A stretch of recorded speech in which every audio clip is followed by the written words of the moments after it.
Hello students, आज मैं आप लोगों को बताने वाली हूँ निर्णय निर्धारण या डिसीज़न मेकिंग के विषय में। निर्णय कैसे लिए जाते हैं, निर्णय की परिभाषा क्या है, निर्णय लेने की प्रकृति या निर्णय प्रशासनिक और राजनीतिक निर्णय एडमिनिस्ट्रेटिव और पॉलिटिकल डिसीजंस में क्या अंतर है, क्या आधार पर एक लोक प्रशासन में निर्णय लिए जाते हैं, क्या टेक्निक्स है डिसीजन लेने की, कितने प्रकार के होते हैं निर्णय। इन सारी बातों को आज मैं आप लोगों को बताने वाली हूँ।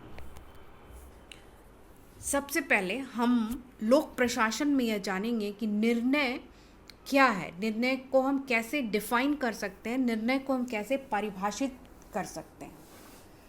क्योंकि हम जानते हैं कि एक प्रबंधक जो कुछ भी करता है वह निर्णयों के द्वारा ही करता है। Whatever a manager does, he does through decision making.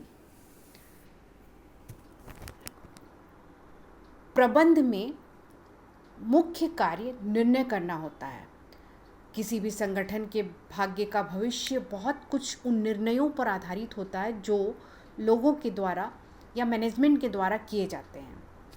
निर्णय की सफलता से संगठन सफल होता है और निर्णय की असफलता से कोई भी संगठन असफल हो जाता है।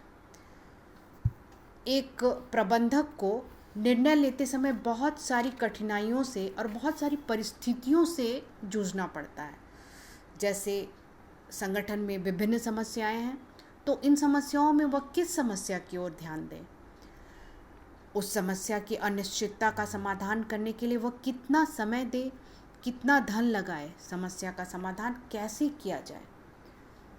इसी आधार पर हम लोक प्रशासन में निर्णय की परिभाषा दे सकते हैं। जैसे निर्णय निर्धारण की कुछ परिभाषाएं जो दी गई हैं मैं आप लोगों को बता रही हूँ।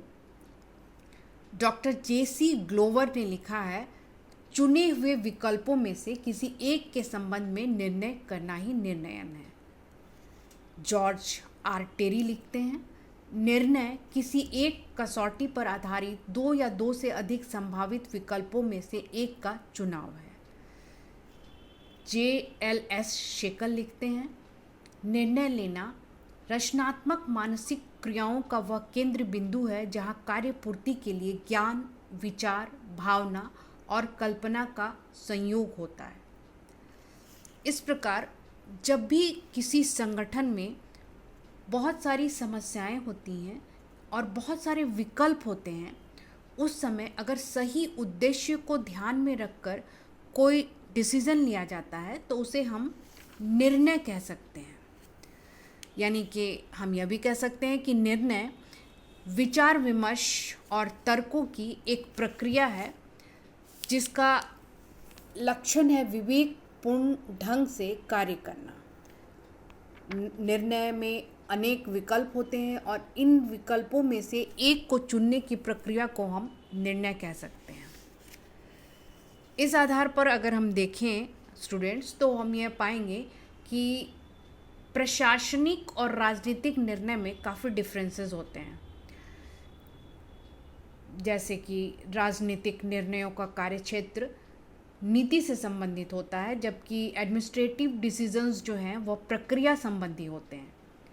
राजनीतिक निर्णय या पॉलिटिकल डिसीजन आदर्श से संबंधित होते हैं, जबकि प्रशासनिक निर्णयों का संबंध आदर्श से अधिक तथ्यों से होता है।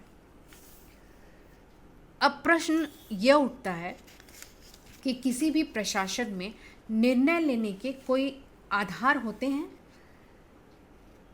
अगर हम इन आधारों की बात करें तो निर्णय संबंधी कुछ आधारों को हम देख सकते हैं। जैसे किसी भी संगठन में अगर कोई निर्णय लिया जाए तो उसका एक बजट होना चाहिए, उसका रिवाज होना चाहिए, कुछ फैक्ट्स होने चाहिए, कुछ फ्यूचर से संबंधित बातें होनी चाहिए, प्रेशर्स ग्रुप्स की भी बातें उसमें सुननी पड़ती हैं और कुछ कानूनी सीमाओं का भी ध्यान रखना पड़ता है। तो निर्णय लेने के लिए हम यह कह सकते हैं कि किसी समस्या को निश्चित करना होता है और उसके विकल्पों की खोज करनी होती है और तभी हम अंतिम निर्णय पर पहुंचते हैं। इसलिए जब निर्णय की या डिसीजन मेकिंग की समस्याओं की बात हम करने लगते हैं तो हम यह पाते हैं कि निर्णय लेना एक कठिन कार्य है, क्योंकि समस्याएं किसी भी संगठन में बहुत सारी होती हैं। तो किस समस्या को पहले हल किया जाए, लंबी कार्य अवधि अगर निर्णय लेने की होती है तो यह भी सही नहीं होता है। इसलिए निर्णय लेने में बहुत सारी समस्याएं संगठन के प्रधान को झेलनी पड़ती हैं और उसी के आधार पर एक संगठन में निर्णय लिए जाते हैं।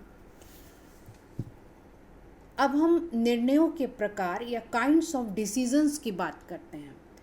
निर्णयों के प्रकारों को अगर हम देखें तो निर्णयों को 3 भागों में बांटा जा सकता है। पहला, व्यक्तिगत और संगठन संबंधी निर्णय, इंडिविजुअल एंड ऑर्गेनाइजेशनल डिसीजंस। अब व्यक्तिगत निर्णय हम किसे कहते हैं? व्यक्तिगत निर्णय उन्हें कहते हैं जो स्वयं लेने होते हैं और जिनका प्रत्यायोजन दूसरों को नहीं किया जा सकता। लेकिन संगठन संबंधी निर्णय में दूसरों को प्रत्यायोजित किया जा सकता है।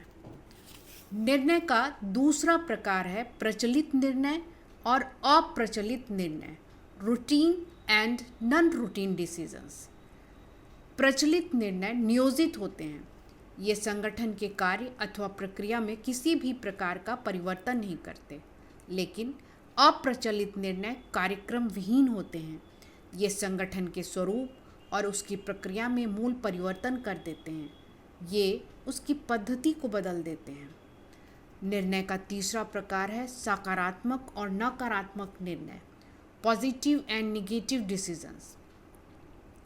सकारात्मक निर्णय रचनात्मक होते हैं, जो कुछ करने को कहते हैं।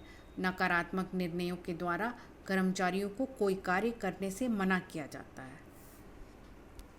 इस प्रकार हमने निर्णयों के प्रकार को जाना।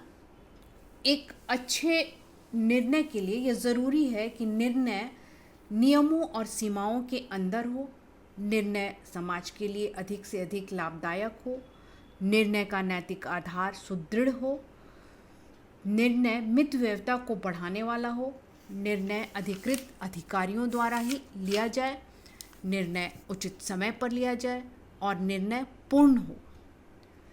हर्बर्ट साइमन ने भी अपनी पुस्तक एडमिनिस्ट्रेटिव बिहेवियर में निर्णय निर्माण की प्रक्रिया के विषय में बताया है। उन्होंने यह कहा है और यह बताया है कि किस प्रकार निर्णय में फैक्ट्स और वैल्यूज़ का उचित संयोग होना चाहिए। मैं आपको अपने नेक्स्ट क्लास में यह बताऊंगी कि हर्बर्ट साइमन ने अपनी जो निर्णय निर्माण की प्रक्रिया दी है और निर्णय निर्माण की जो थ्योरी दी है वो थ्योरी क्या है और किस प्रकार उन्होंने तथ्यों और मूल्यों, फैक्ट्स और वैल्यूज़ का उचित समायोजन ही निर्णय करने की प्रक्रिया को बताया है। ये हम अपने नेक्स्ट क्लास में पढ़ेंगे।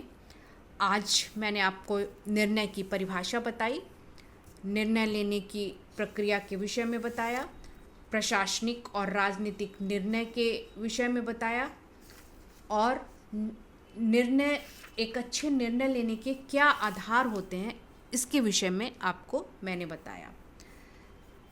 मैं उम्मीद करती हूँ कि आपको निर्णय निर्धारण के विषय में अच्छी जानकारी प्राप्त हो गई होगी। Thank you.